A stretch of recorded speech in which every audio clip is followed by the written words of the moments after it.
Now it's time to start getting down and actually editing your footage. So you have your footage off the camera, and you can easily view it by double-clicking on it here, and then it appears over here in the viewer. If you want, you can scroll through it using your mouse and this little yellow triangle.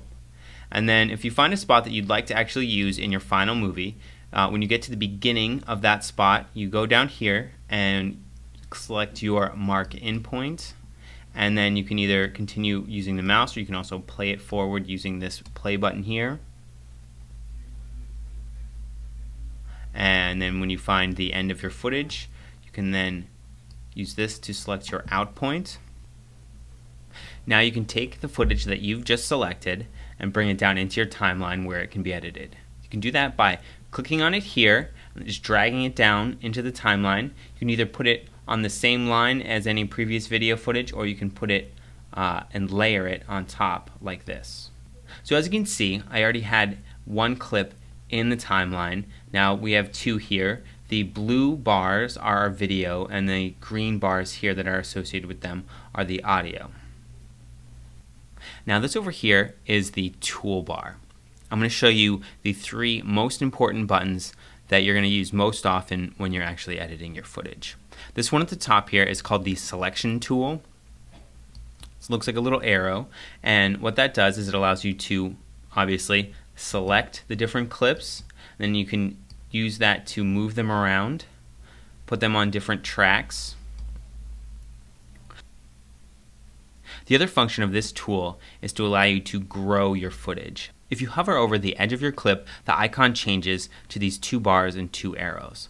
If you click on that and then drag, it then extends the clip. So the next important tool is the zoom tool. It looks like a magnifying glass with a little plus sign in it. If you click on it, it allows you to zoom in and get closer, and so you can do finer edits on your video. Hold down the Option key and it turns it to a minus sign, and it zooms back out. Then you can also hold down the Command button, and that allows you to scroll side to side through your footage like that. So the last tool we're going to talk about is the razor blade tool.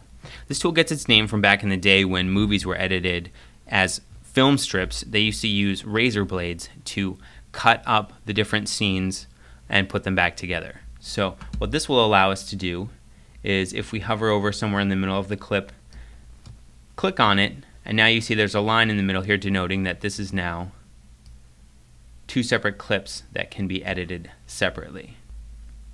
Now one thing you might have noticed is every time I move a clip around, the audio and video stay together. That's because right now I have this button right here called the linked selection button turned on. When it's green, it's turned on. If you click on it, it turns off, and now as you can see, I can move the audio and video separate from each other.